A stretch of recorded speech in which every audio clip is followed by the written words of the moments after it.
I stand at the edge of the garden terrace, the late afternoon sun casting long shadows against the ivy-covered walls of the small stone chapel where Jake and I first exchanged vows 5 years ago. I feel the weight of the tiny leather satchel at my side, its worn straps digging into my shoulder through the delicate fabric of my ivory-wrapped dress. The breeze carries the faint scent of roses and freshly cut grass, and for a moment I imagine myself back in that moment of sheer joy. When I catch Jake's eye across the courtyard, his half-smile makes my heart flutter. I raise my hand to adjust the thin veil draped over my dark hair. Then I say the word, forever. He smirked. A small, dismissive tilt of his lips that said he didn't believe me, that he thought forever was a cute idea, but not a genuine promise. I could almost hear his unspoken words. We both know how this story ends. My chest tightened at the breeze of doubt in his gaze, but I forced myself to lift my chin and smile at him,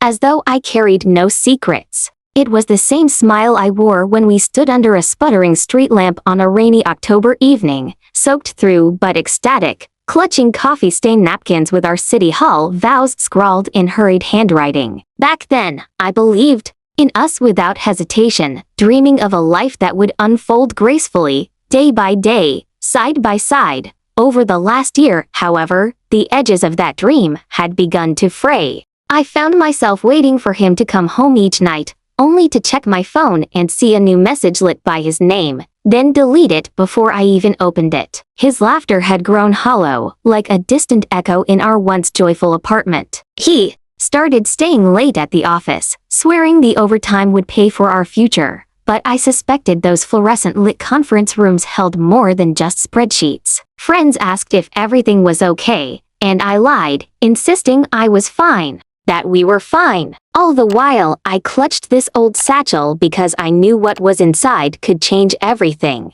I pressed my fingers into its leather, steadying myself. Inside this satchel are the remnants of our marriage laid bare, a folder containing our signed prenuptial agreement, thick international files detailing my plan to move abroad if our partnership dissolved, and the sealed letter I wrote last night, handing over 10 years of shared memories back to him in crisp, impossible-to-deny paragraphs. Alongside those documents, nestled in a velvet pouch, is a diamond ring, his grandmother's heirloom that I once swore I'd wear until the end. Tonight, it will leave my skin. I've rehearsed my words in front of the mirror until they sounded calm and resolute, though my hands tremble slightly with anticipation and fear. No matter what his smirk tells me, I am ready. The string lights overhead swayed gently in the summer breeze at our vow renewal ceremony. Guests arranged themselves in neat rows of white folding chairs facing the chapel entrance. I glance at my best friend, Leah, who sits clutching a bouquet of peonies, her eyes wide with unasked questions. The murmur of family members blends with the soft hum of acoustic guitar strumming from beneath the wooden arch.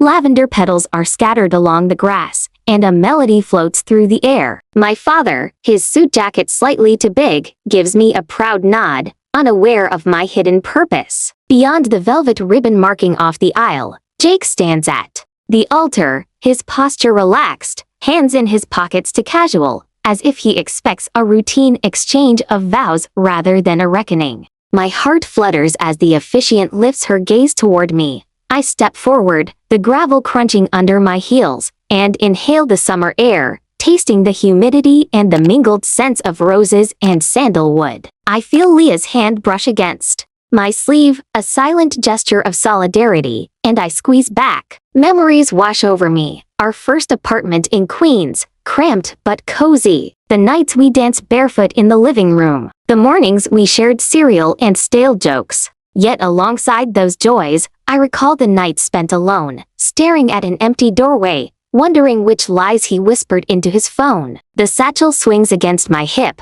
a tangible weight of truth and consequence. When the officiant smiles and says, "You may begin," I clutch the straps and take a breath I know will change everything here. I clear my throat, and the world narrows to Jake's face, illuminated by the soft glow of fairy lights above him. His smirk lingers, that half-curious, half-amused expression that once charmed me into believing he knew every corner of my heart. Now, I realize he never truly looked beyond his own reflection. The guests lean in, waiting, angelic faces framed by twilight. "Jake," I begin, my voice steady though my pulse races in my ears. "I promise to stand beside you, in brightness and in shadow, through every high and low, until my final breath." A gentle gasp ripples through the rows. Jake's smirk falters, curiosity flickering across his features. He doesn't know what's in the bag, what I will say next, or the decision I've already made.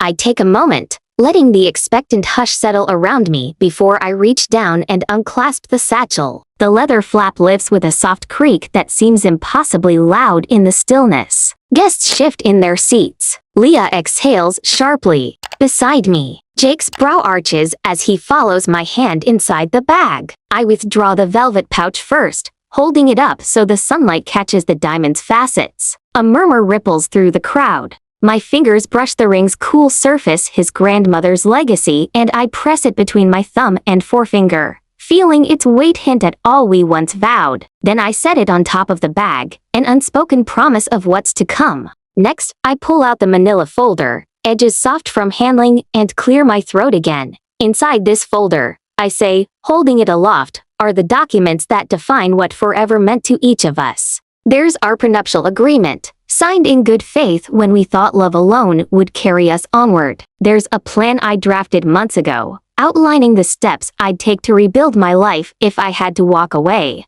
I pause, letting the words sink in. Faces blur into a tapestry of shock and curiosity. I see my father's knuckles whitening on his chair's armrest. Jake's smirk falters entirely now, replaced by an unreadable tension. I wrote the next piece just last night. I continue, pulling free the sealed letter with his name scrawled across it. The guests lean forward as though drawn by gravity. In this letter, I explain why I can no longer stand beside you in shadow, why our marriage has become a series of shadows. I open the letter, but instead of reading from it, I fold it decisively and tuck it into the folder alongside the prenup. I will not read it aloud, I tell him, voice calm and sweet, because these papers speak for themselves. They tell the truth of what has happened between us, of broken promises, of deceit, and of a love that suffocated under unspoken doubts. My eyes lock onto his. I let the folder drop into the satchel, the rings sparkle fading as I close and buckle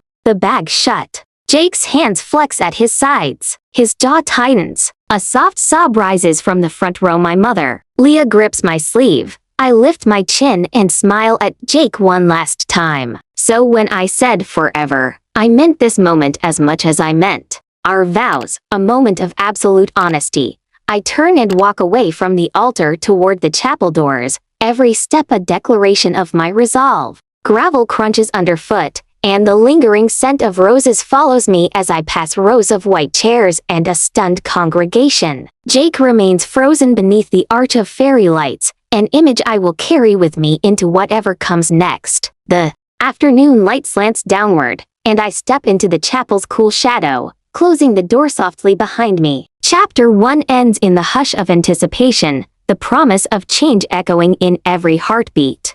I step into the dimly lit chapel hallway, each echoing footstep a reminder that there is no turning back. The wooden door closes softly behind me, sealing the ceremony, the crowd, and the man I once vowed to love forever into a fragile memory. My breaths come shallow and uneven as I lean against the cool stone wall, the satchel still clutched in my hand. The tremor in my fingers betrays the calm tone I used moments ago. I close my eyes and will my pulse to slow. The corridor is empty except for a single window at its far end, where evening light filters through stained glass in muted purples and golds. The patterns dance on the flagstone floor like broken pieces of my past. At that moment, I realize that grief and relief can coexist. I allow myself a single, trembling exhale. A soft knock interrupts my reverie. Leah's concerned face appears in the doorway, and I offer her a small, uncertain smile. She steps inside, closing the door gently.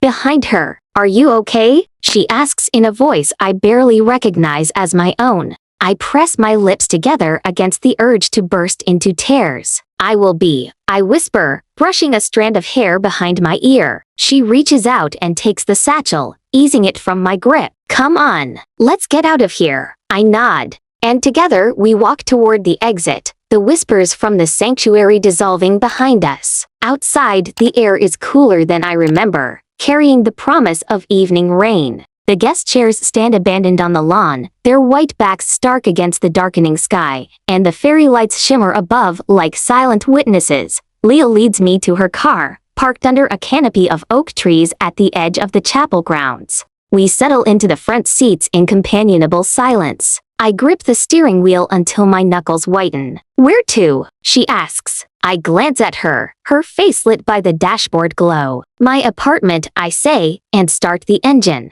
The car's headlights carve a path through the encroaching dusk as we drive back to the city. The ride through familiar streets feels surreal, brimming with life, yet I am untethered. My phone buzzes twice in the passenger cuffholder, a text from my mother, call me when you get home, and another from Jake, please talk. I resist the urge to read either. Tonight, I need silence more than explanations. When I pull into my building's courtyard, the scent of jasmine vines clinging to the brick walls greets me. Inside the apartment, dim light spills from the living room, where I once painted watercolor cityscapes on weekends.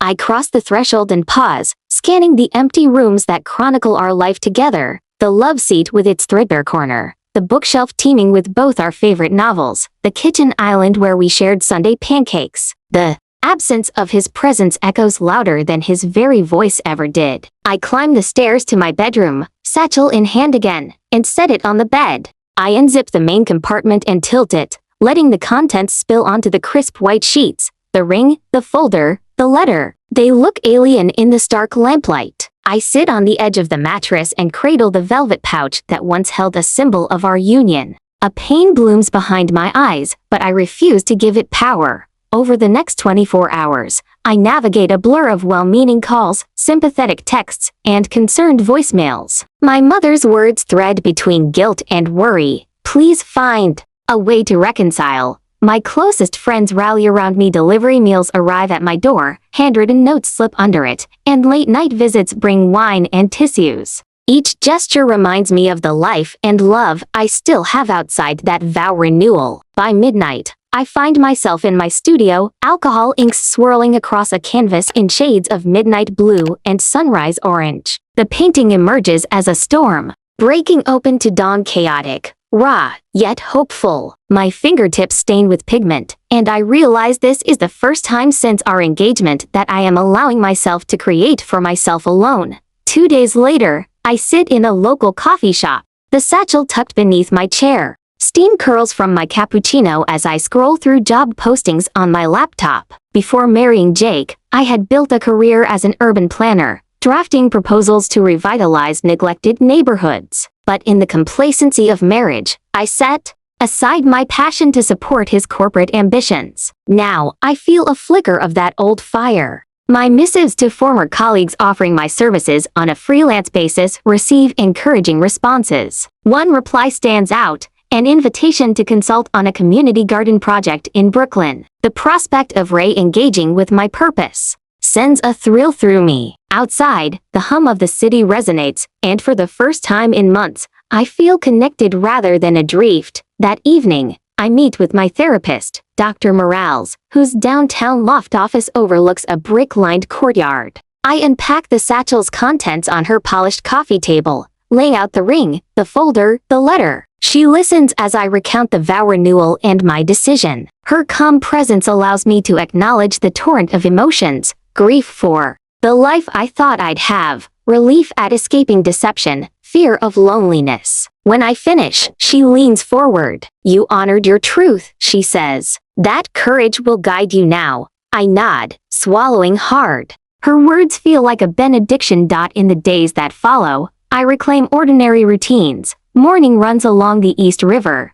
weekend dinners at the corner bistro where the owner knows my order, late-night phone calls with Leah replaying absurd campus memories. I return to my yoga class, the one I abandoned when we moved in together, and feel my body remember strength and balance. One Thursday afternoon, a courier delivers a small package to my apartment. Inside is an envelope from my law firm, final paperwork closing our joint accounts and confirming the prenuptials terms. I sit at my desk, slide the papers into a folder marked closure, and exhale. A chapter has closed. That night, I pour a glass of champagne and stand by the window, watching the city lights flicker against the harbor. The satchel rests on the armchair beside me, its burdens now unpacked. I lift my glass in a silent toast. To endings that birth beginnings. To truths spoken with trembling lips. To the woman I was and the woman I am becoming. As I take a sip, the bubbles tickle my throat like laughter. I smile, full and unguarded, and for the first time since I said,